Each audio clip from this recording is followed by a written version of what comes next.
Okay, this is for AP Chemistry. I am picking up with the covalent bonds. So we talked about coordinate covalent bonds. Let's get that back a little.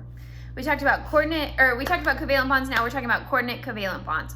So what a coordinate covalent bond is something that has unequal sharing of electrons. So in general, whenever things are bonding, both things are contributing because they're sharing those electrons. They're sharing. Both things are contributing to the sharing.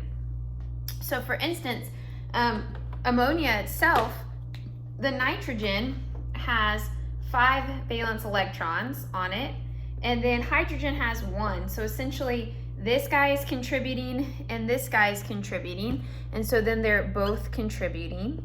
So that is the exact same model I have up here, and so this guy would also lend 1. So hydrogen gave 1 to the bond, and nitrogen gave 1 to the bond, and so they both had some sharing.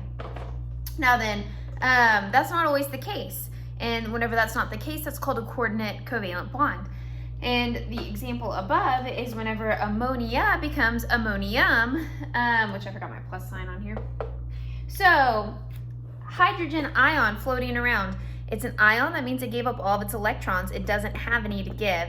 And then ammonia looks like this, drawn, which I just did it below and I erased it. It has 2 electrons here. When this hydrogen attaches over here, it is sharing these, but it didn't have any to give. So ammonia gave everything in that relationship, so to speak. So that's what a coordinate covalent bond is. And that's what your notes are explaining down below. And this is the same example in your notes, just drawn out by hand by me, so you can kind of understand what's going on. It's important to understand that. And so there's a lot of examples. Carbon monoxide is an example. So in carbon monoxide, let's go ahead and erase this. So in carbon monoxide, you have your carbon atom, which it has 4 valence electrons, and oxygen, which has 6. So if I start out with my 4 and I give oxygen at 6, okay. So as we start to form bonds, so this first one, they're both sharing. This guy has 3 and this guy still has 5 there. And then this one would also be shared, just erasing this time. And so then now carbon is not at an octet and oxygen is.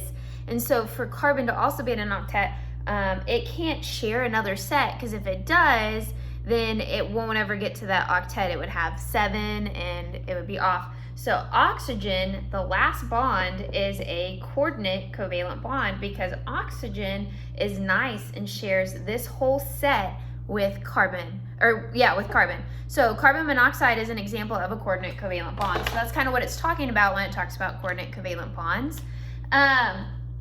The next part is talking about your octets. So exceptions to the octet rule, and it's fewer than 8. Hydrogen obviously has fewer than 8. It's happy with just 2, but it goes on to say beryllium, boron. Those are all examples. In your first year notes, Vesper Notes Unit 5, it also talks about deficient and expanded octets. The next one is the expanded octet.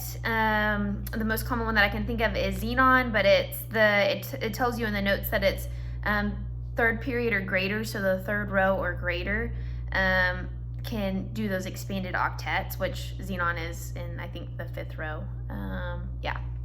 4th, 5th, I can count. Yeah, it's fine.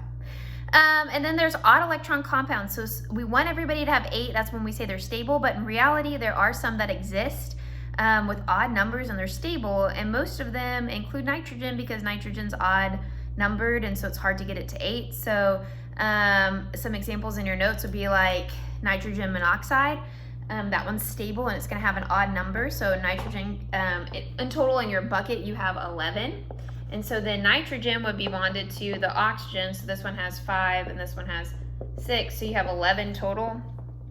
So everybody wants their 8, not going to quite get 8. So then if I did right here, that would be 6, 7, 8, 9, 10. Oh, no, double bond. Okay, 7, 8, and then this would be 9, 10, 11. And so it looks something like that, and it's actually stable that way where nitrogen has that odd number, and it's happy. That's what that's talking about when it says odd electron compounds. There are some that are stable even though they're an odd number. but in general, we want the octet rule and we want it to all follow. The next part in your notes is drawing Lewis structures. So I'm gonna draw them out on here, and I'm just gonna post my work so that way you can check your work, but you should be drawing. I might walk through how to do a Lewis structure again for y'all. I might make it a first year video, so that way first year kiddos can just be refreshed over it, because that is something in first year. But that being said, I will give some direction on how to draw Lewis dot diagrams, even though I've kind of gone over it here as well.